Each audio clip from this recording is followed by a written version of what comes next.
Hola, buenas tardes. Hombre, así me agrada la primera fila. Voy a leer con el fin de agilizarlo todo y de que se me olviden cuantas menos cosas mejor. Así que vamos a presentarnos, vamos al oeste de Flanders y a un cocinero y restaurante, se llama igual, Willem Hiele, y os voy a hablar muy brevemente de él. Willem Hiele creció en una familia de pescadores y desde joven se dedicó a viajar por todas las costas del mundo y así pudo practicar su pasión oculta, que es el surf. En 2015, hace ya unos años, transforma la antigua casa de sus antepasados en Keignaert, en Bélgica, en un restaurante con ambiciones, y alcanzó en tiempo récord reconocimiento por parte de tanto prensa especializada como innumerables premios. Su lema es bien sencillo: aquí cocinamos al ritmo del mar, inspirados por la imprevisibilidad de la naturaleza, la individualidad de la región y la rica oferta de los agricultores y pescadores locales. Hace tan solo 2 años se muda de emplazamiento y se instala en un edificio con marchamo arquitectónico del brutalismo belga, un edificio maravilloso en medio de naturaleza, cerquita también del mar, a las afueras de Ostend. Su menú está inspirado en su totalidad en el mar y en las plantas que recolecta en el huerto que rodea su bellísima casa. Se puede definir su cocina de sabores puros y de un naturalismo esencial, en la que los ingredientes de los platos son de estricta temporada y en la que el producto marino, casi siempre asado a la brasa, adquiere un protagonismo decisivo, despojado siempre de cualquier adorno superfluo. La procedencia de estos productos marinos normalmente es del Mar del Norte y de las costas atlánticas francesas. Para terminar, si acuden a este mágico lugar, no eviten alojarse en una de sus 7 habitaciones y darse un homenaje a la mañana siguiente con su memorable desayuno, porque además nuestro protagonista ejerció antes de cocinero, aprendiendo todas las técnicas de la repostería y de la panadería, y las domina como pocos. Platos, algunos para el recuerdo que he podido tomar allí, como la sopa de camarones con pan y mantequilla infusionada en pescado seco, ostras aromatizadas con garum y rollito de vieiras con alga y yozu, y rape estofado y braseado con brotes de lúpulo y salsa de espárragos fermentados. Así que sin más, demos una ovación estruendosa al que para mí es uno de los más singulares e importantes cocineros surgidos en Europa en los últimos años. Con ustedes, Willem Hiele.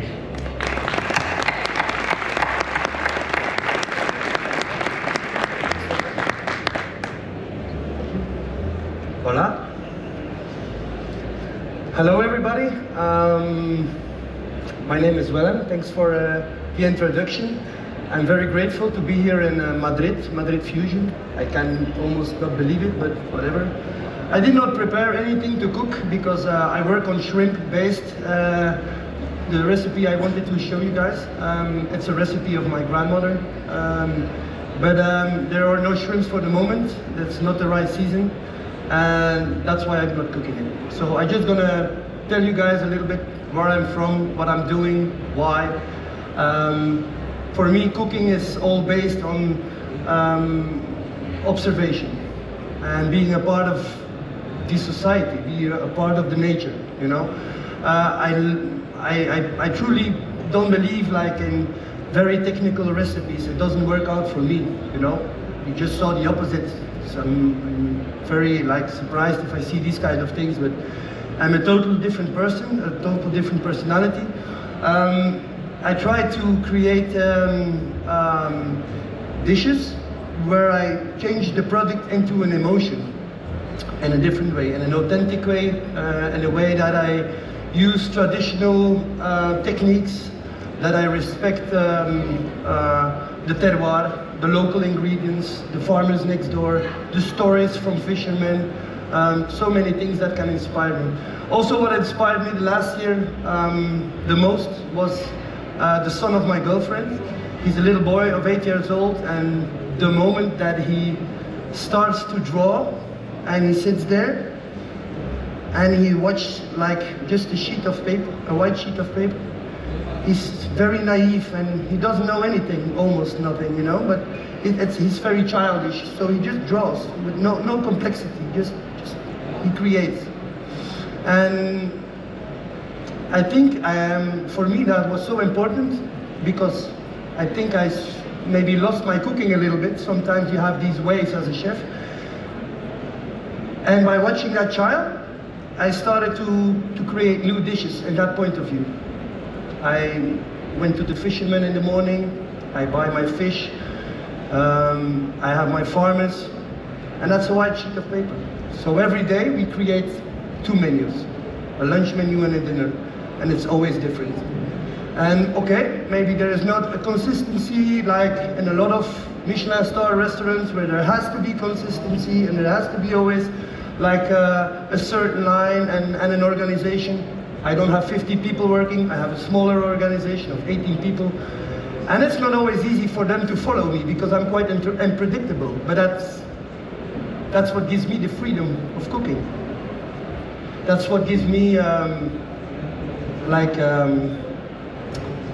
that's really what I want to do. That's how I see it. My story actually started when I was a boy of 7, and that was the first time I get connected to food in a way that my grandfather was a fisherman. And maybe you guys see some things here running? No. But he was a fisherman on horses. He used a big horse to catch shrimps. So there's only one place in the world where you can see this, and it's in Keignaert. And I lived in that house with my grandfather, so I saw the traditional way of catching shrimps and my grandmother making a soup, and it, you know, it touched me, you know, when I had the smell of that soup, when I had the bread and the old house. So I started to get to know what I wanted to become, or a fisherman or a cook. I became a cook.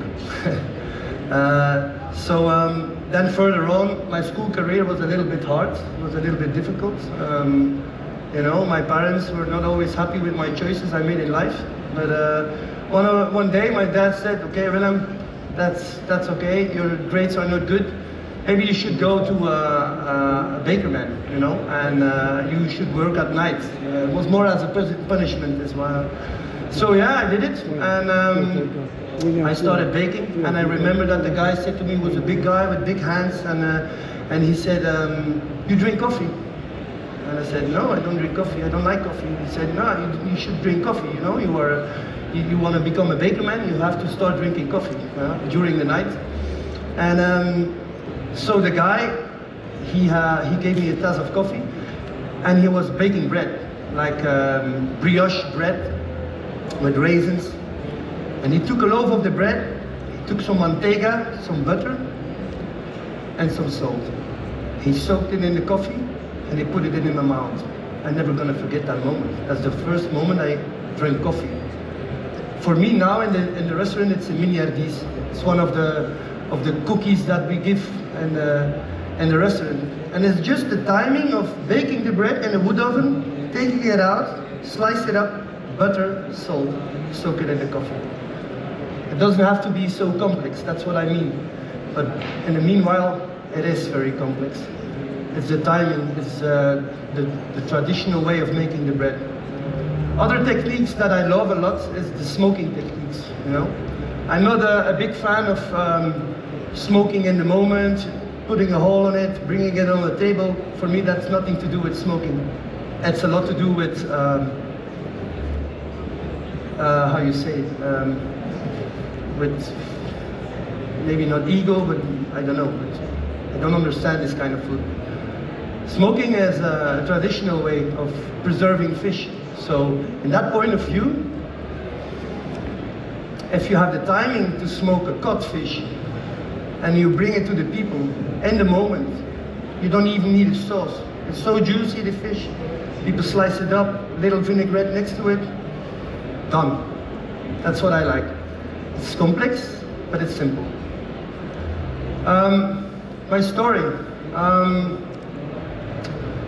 In the fisherman house it all started. I had 10 years there, my restaurant, in the old house of my grandfather, and I always cooked with a certain memory to them. But that blocked me in a certain way. And I traveled around, I went to a lot of other restaurants, a lot of chefs, I met a lot of new ideas, new techniques. Many people started to inspire me. Not only chefs, but also musicians, poetry, going to museums, artists, just in a way. And how they changed a room into an emotion, how that started me to think about, you know, how can I create an own style, and I'm not just that guy making the soup of my grandmother, you know, I became more than that. So then we stopped the restaurant after 10 years. That was the year we reached the Michelin star, we came in the 50 best list. And it was hard for me, it was difficult to explain to all the journalists, okay, I'm in a list now, I have some success, but actually I'm stopping this. And for me it was important to stop that moment. I wanted to stop on the highest point that I could reach in the old house. And I made a change. But that change made me, in a way, very insecure. I went to another restaurant, another concept, not another concept, just a bigger building in the middle of nowhere with nobody around me. That's what I really wanted. And I wanted to create a world. I'm creating a world next to me. And but in the beginning, I was very insecure. It was a kind of a raw process in a way. Leaving the old house, cutting, I don't know the word in English, but the mother string, and flying. New energy, new stuff, the difficulties of what our industry brings these days, bringing training to the people, the government issues. A lot of things were like not so easy for me, but I had to try to understand the building because it's a kind of a very special thing. It's built in '68. Like I tell you, it's in the middle of the nowhere. Jacques Michel was a very famous architect who created the house. And so step by step, I started to understand my surroundings. For me, that's really important because I want to cook with what I see. That's when the emotion comes into play. So yeah. Now, 1 year later, I try to be very grateful for the last year. And my new assistant arrived, the team came back together because we can tell whatever we want. As a chef, it's a collective, you know. You're only as strong as you are if you have the right people around you. So I'm grateful for that. The right people came to my place, and now we are cooking in a way that I think it's quite different, and it's very direct, it's very pure, it's very simple, but it's very honest.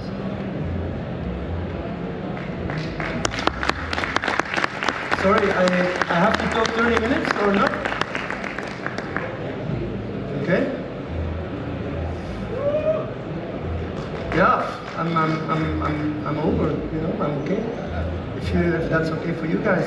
Is there anybody who got any question for me? Maybe. So many journalists and no questions? Yes.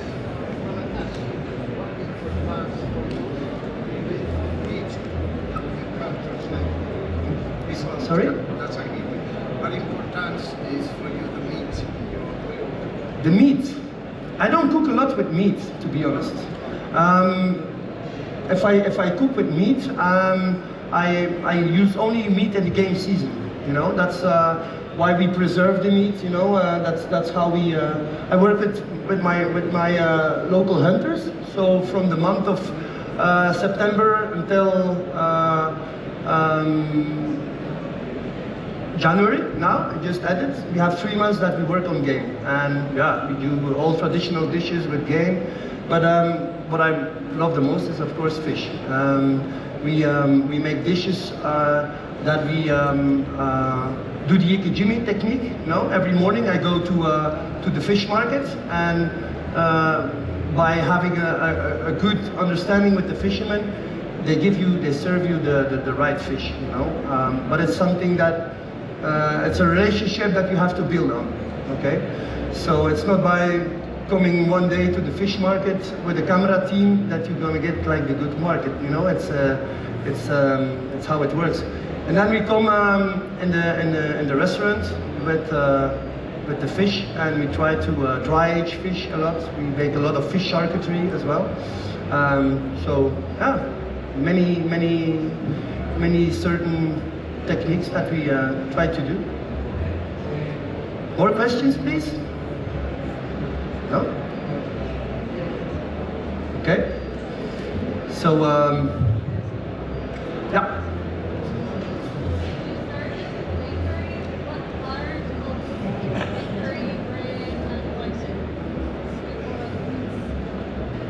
It's important to me.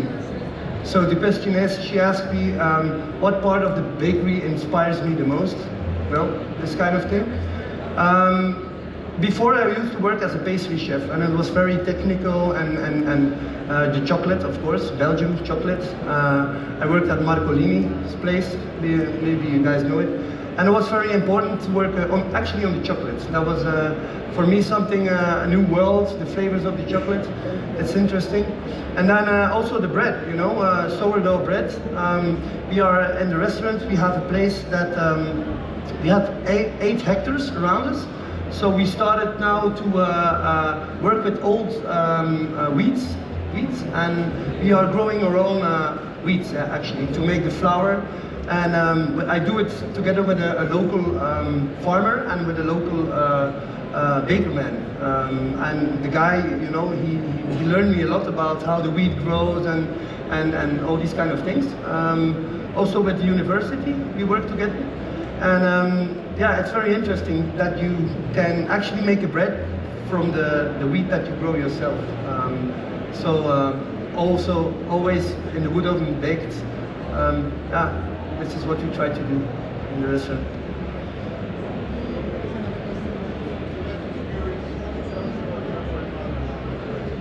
My grandmother's shrimp recipe. Okay. If you are a boy of 7 years old, 8 years old, and your grandfather got a big horse, and you sit on top of the horse with your grandfather, going through the sea, catching the shrimps, that's a memory for life, So you come back in the house, you try to fix all the dirty parts out of the nets, and then my grandmother, she was already home, and to boil the shrimps first, and then it's a whole process to make her soup. I still make the soup on a very traditional way, with the same pot, with the same spoon, like my grandmother does it. And for me, it became my signature dish, and I serve it in a very brutal way to the people, just with a loaf of bread, with the shrimps. And the moment that we serve it to the people, it becomes quite in the place, People get like, sometimes even emotional. And that's what I really love, that there is an emotion in the place. Thanks for the question. So yeah, that's for me what cooking all about. Just being honest with yourself and with your team, and with everybody in your surroundings. So in the future, what the future is going to bring for me, I just hope to be more relaxed during life. There's like a certain balance going on in my life, and that makes it good,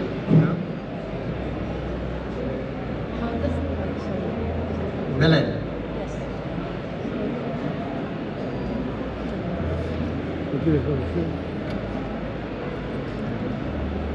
How does the new place influence in your cooking in any way, or if it's not, because it's so different from the old place? So I don't think it really affects my cooking. I think there's more space, so there's more room for evolution. There are more things that I can do now that I couldn't do before. The kitchen is bigger, and there's more equipment. We have the rooms.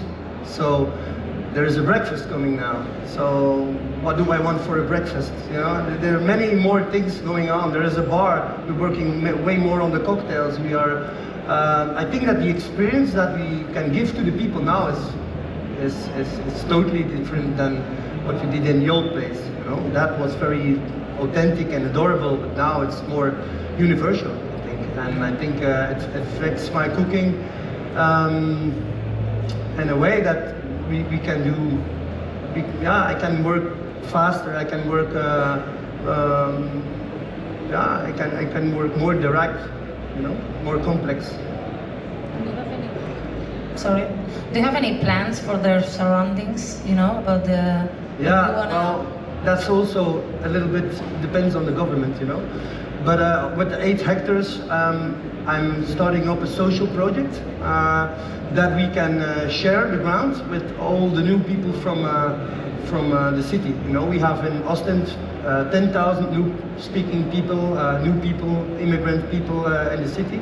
So I think one of the most nicest things to do is to connect people by food, you know, and connect people by growing herbs, by growing vegetables, and to share the ground that many kind of cultures can get part of that. And it's a quite very idealistic way of working, but so also that we create for these people a space that that they have vegetables in a normal price, because food, healthy food, is way too expensive, and not everybody can afford it, and that's a pity, because we are in a sugar generation. People eat too much sugar, and that's a pity, you know.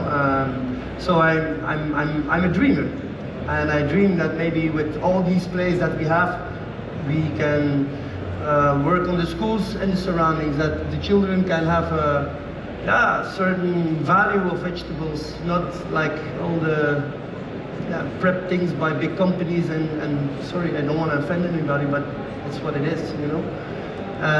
So yeah, that's actually really what I want to reach, but it's a process of years. I don't think that my restaurant can be there like in 1 year. It doesn't have to. I can work for many more years, I hope. So try to stay fit and eat healthy food. Thank you for the questions. Anybody else? You know, I'm not really prepared, so yeah. Thank you, Madrid. Okay? Gracias.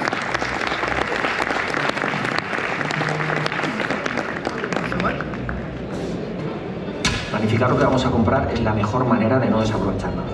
Cuando tiramos los alimentos estamos tirando todos los recursos y todo el trabajo que hay detrás. Todo lo que ha costado sembrar las semillas, recogerlas, el campo es